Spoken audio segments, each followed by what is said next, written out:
दोस्तों, कहानी इश्क था या जुनून के पिछले हिस्से में आपने सुना कि यश एक साइको लड़का था और वो गुंडागर्दी करता था।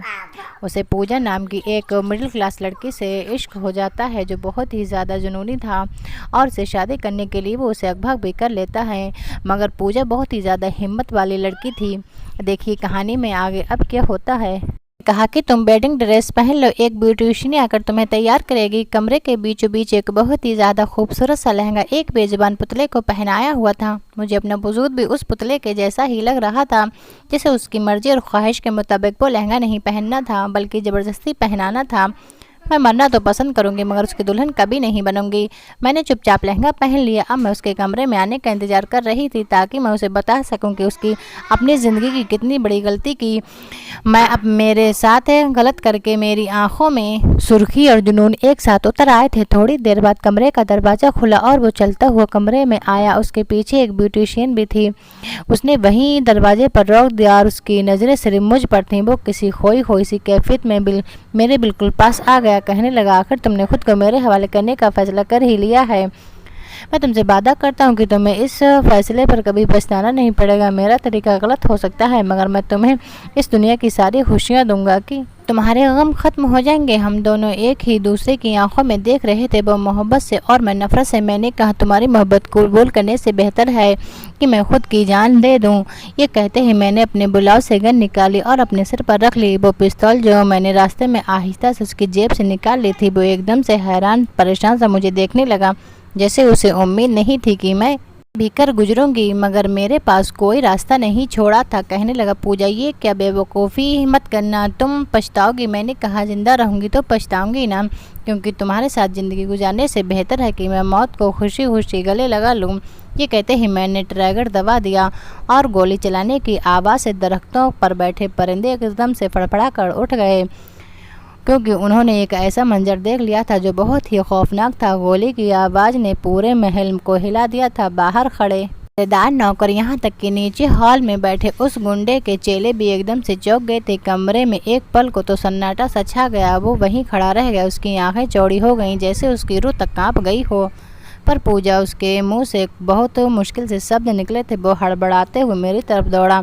मैं ज़मीन पर पड़ी थी। मेरे माथे से हल्की सी खून की धार निकली थी, पर गोली मेरी खोपड़ी को नहीं चीर पाई थी, क्योंकि मैंने जानबूझकर ट्रैगर दबाते वक्त सिर को एक ऐसे एंगल पर मोड़ दिया था। गोली सिर्फ खरोचते हुए निकली थी, मगर ये उसके लिए काफ़ी था। मुझे मरा समझने के लिए उसने झुककर मुझे गोद में उठाया और जोर से चिल्लाया, डॉक्टर को बुलाओ। अभी के अभी उसके चेहरे पर खौफ था, जैसे अभी दुनिया ख़त्म हो गई हो। लेकिन मैं बेहोश होने से पहले एक बात अपने अंदर साफ महसूस कर चुकी थी कि ये लड़का जो मेरी ज़िंदगी को नरक बना चुका है, अब पहली बार सच में डर गया था। मुझे खोने के डर से अब मेरी आंखें खुली तो मैं फिर से उसी आलीशान बिस्तर पर थी। माथे पर पट्टी थी, बाजू में ड्रिप लगी थी और पास में वही बैठा था यश, सिर झुकाए मेरी हथेली पकड़े हुए। उसे लगा शायद मैं अब होश में आई हूँ, तो उसने चुपचाप मेरी आंखों में झांका और फिर बोला, पहली बार नरमी के साथ मैं हार गया पूजा। मैं समझ गया कि मोहब्बत पिस्तौल के बल पर नहीं जीती जाती। तुम बहुत मजबूत हो और मैं बहुत कमज़ोर। मैंने उसका हाथ झटकते हुए कहा, तुम्हें अब जाकर समझ आया, जब एक लड़की ने जान देने पर उतर आए तब क्या यही प्यार होता है तुम्हारा? क्या यही हक होता है तुम्हारा जो तुम हर बार जता कर मुझे घसीट लाते हो? वो चुप था, जैसे उसके पास अब कोई जवाब नहीं था। उसने कहा, मैंने बहुत गलत किया, मुझे अब एहसास हो रहा है, लेकिन अब मैं तुम्हें जाने दूंगा पूजा, मगर एक वादा करो, कभी मरने की बात भी नहीं करना। मैं उसकी आंखों में देख रही थी। वो अब वैसी आग नहीं थी, अब मैं एक बुझी हुई राख सी थी। पछतावे की उसी शाम उसने मुझे कुछ गुंडे आदमियों के साथ मेरे घर पहुंचवाया। ना ही कोई हथियार था, ना ही कोई ज़बरदस्ती। मेरे माँ बाप दरवाजे पर खड़े थे और जब उन्होंने मुझे देखा तो मेरी आंखें फिर से भर आईं। मैंने माँ की गोद में सर रख दिया और बस रोती रही। घंटों तक उन्होंने मुझे गले से लगा कर कहा, तू जिंदा है, यही बहुत है। पिताजी ने मेरे माथे पर हाथ रखा और कहा, अब कोई भी तुझ पर हाथ नहीं उठाएगा। लेकिन मेरे जैसे अंदर जैसे कुछ टूट चुका था। मैं चुप रही।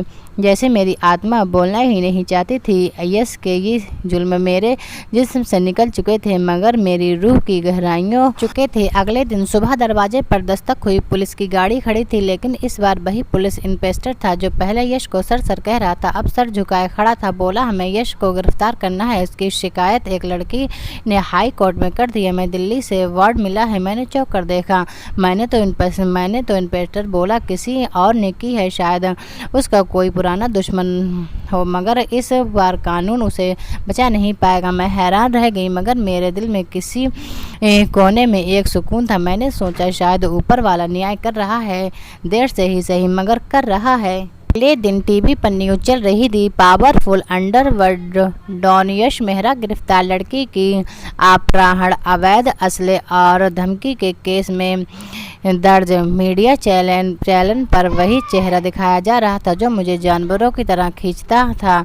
अब पुलिस के बीच सिर झुकाए बैठा था। कई और लड़कियां सामने आईं, सब ने यही कहा कि उन्होंने भी वही भुगता जो मैंने, मगर इसमें से कोई भी यश को बदल नहीं सकी। मगर मैंने बदल दिया था। मैं उसकी आखिरी जीत नहीं थी, उसकी पहली हार थी। कुछ महीने बाद मुझे यूनिवर्सिटी की स्कॉलरशिप मिली, साइबर स्कॉलरशिप। मेरी पहचान एक पीड़ित के तौर पर नहीं बल्कि एक बाइपर के तौर पर हो रही थी। मैंने अपने माँ बाप की आंखों में फिर से वही रोशनी देखी जो यश की वजह से बुझ गई थी। कई साल बाद जब मैंने जर्नलिस्ट की में मास्टर डिग्री लेकर क्राइम रिपोर्टर का काम शुरू किया तो सबसे पहले रिपोर्ट मैंने उसी जेल से बाहर दी जहाँ यश अब एक कैदी बन चुका था। वो वही था, मगर अब उसमें गुरूर नहीं था। मैंने उसके सामने खड़े होकर कैमरे पर बोला, हर गुंडे की कहानी का अंत होता है, चाहे वो कितने बड़ा ताकत ले आए, लेकिन एक लड़की अगर ठान ले तो उसके पास जो हथियार होता है वो किसी पिस्तौल से बड़ा नहीं होता,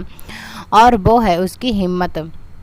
आज भी जब मैं आईने में खुद को देखती हूँ तो मुझे वही पूजा दिखती है जो किसी की दुल्हन बनने के लिए नहीं, खुद की मालकिन बनने के लिए पैदा हुई थी।